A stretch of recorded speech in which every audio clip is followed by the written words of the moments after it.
値上げに負けるな。まとめ買い、食材冷凍。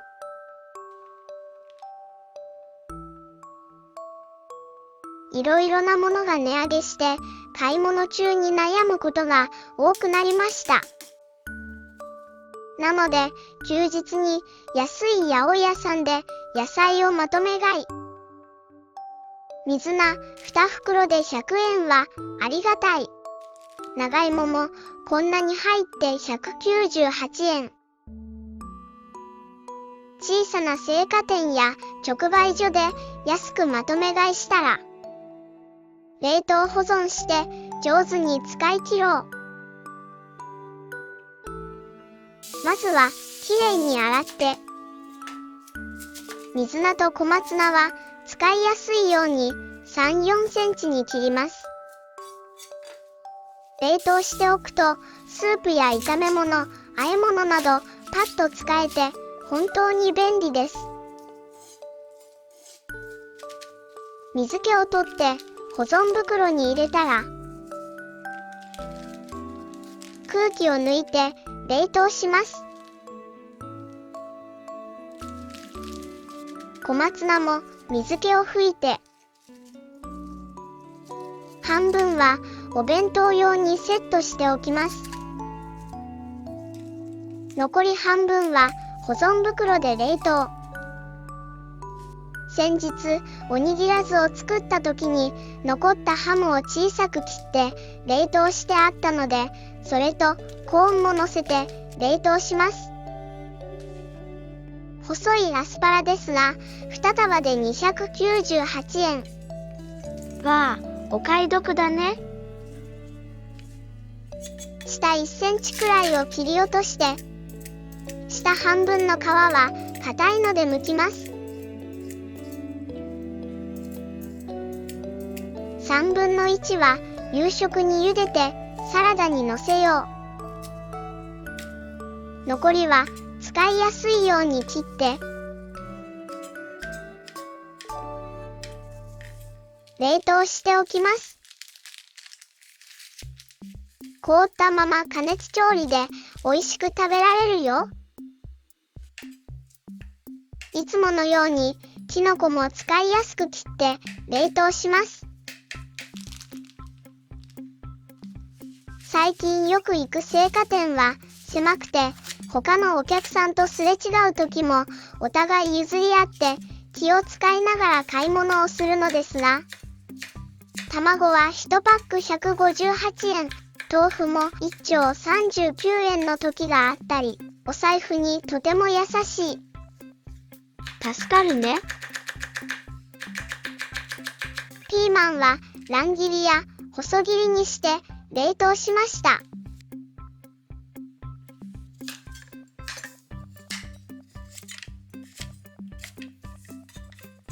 人参もいちょう切りや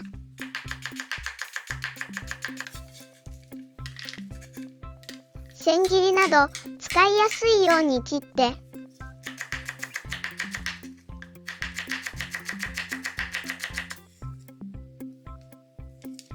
すぐに冷凍します。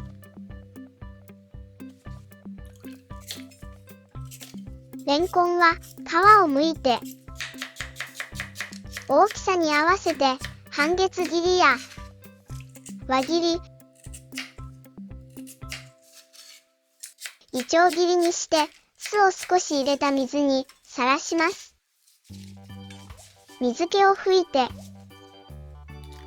くっつけたくない輪切りはクッキングシートを挟みながら重ねて、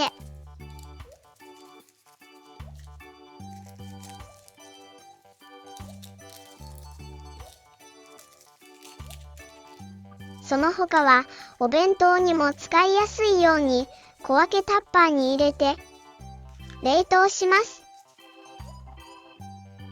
残りも全部冷凍。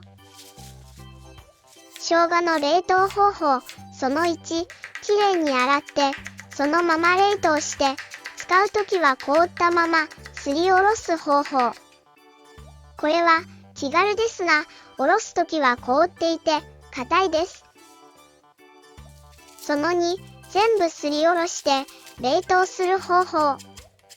使うときは一番便利ですが、全部すりおろすのが疲れる。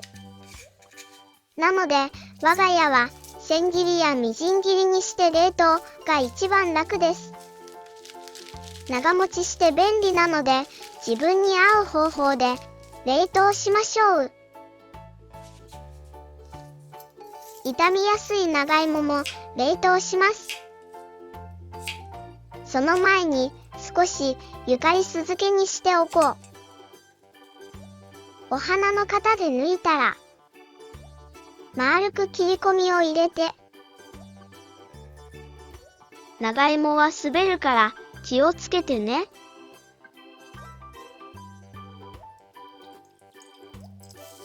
ゆかりをお茶パックに入れて簡単酢に入れます。この時のゆかりの量でピンク色の濃さが変わってきます。どんなピンク色になるかな？楽しみだね。次はお弁当用に海苔で巻いておこう。使うときは凍ったまま焼いて醤油やバターで味付けすると美味しいよ。ママは海苔の風味が大好きです。米粉をまぶして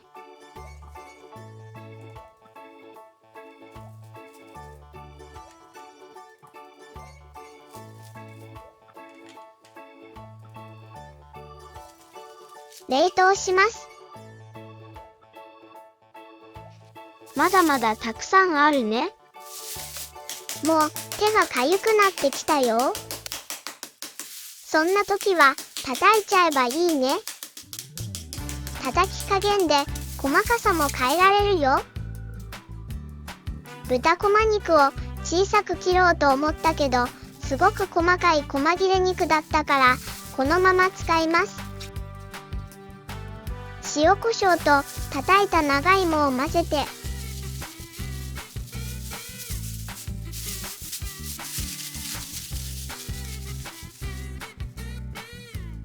チーズと片栗粉も加えます。長芋と豚こま肉が安くて適当に作ったこれ。お弁当に入れたら娘がとても気に入って、これいっぱい入れて欲しかったと言っていました。小さく丸めて、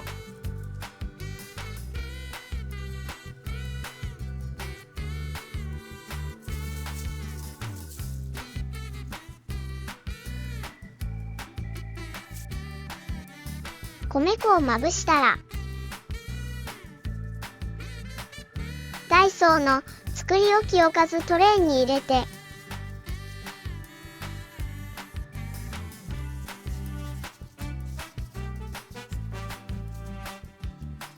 冷凍します。残った長芋には玉ねぎのみじん切りとめんつゆ、海苔、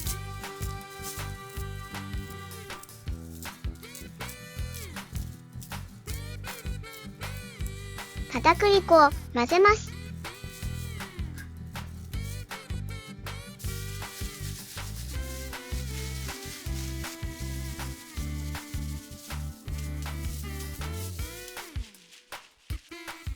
これもおかずトレイで冷凍しよ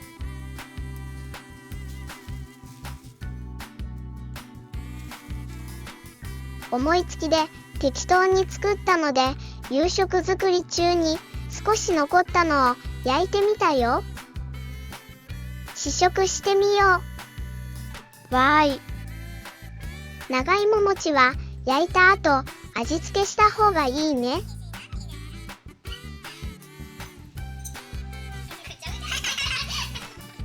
美味しくできてよかったね。えのきは家族みんな大好きな梅なめたけにします。これがあると朝ごはんももりもり食べられます。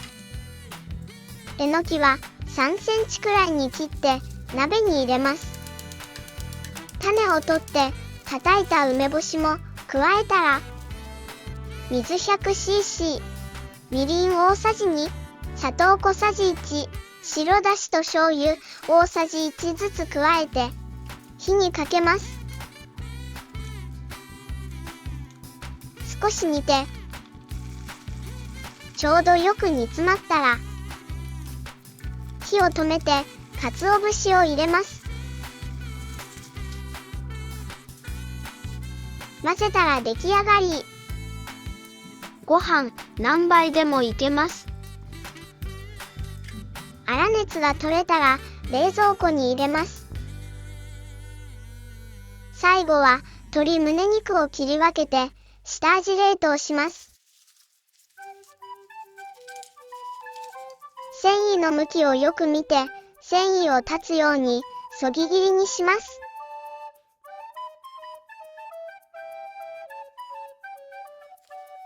まず、保水効果のある砂糖をまぶしておきます。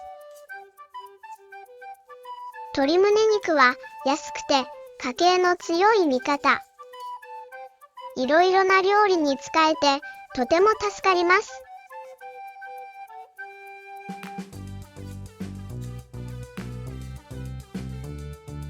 もう一枚も繊維を断つようにスティック状に切ります。使うときは冷蔵庫に移して半日置いて解凍します。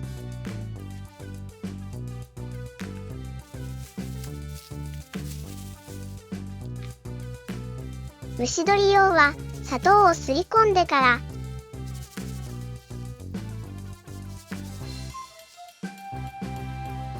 両面に塩コショウを振ります。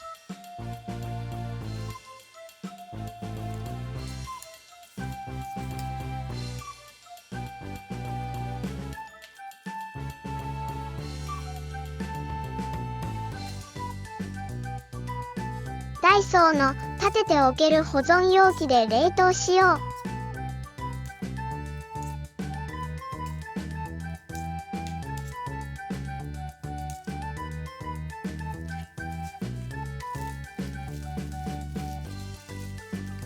スティックチキン用には酒大さじ1とニンニク1かけ。ニンニクは皮を剥いて冷凍してあるのですりおろすとシャーベット状になってなかなか落ちない。コンソメ小さじ1と醤油、マヨネーズを大さじ1ずつ加えて揉み込みます。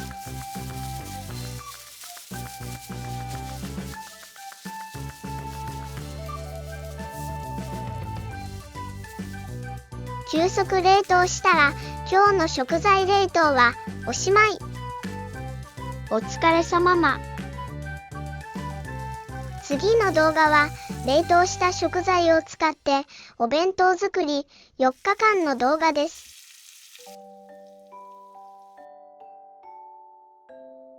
ご視聴ありがとうございます。またね。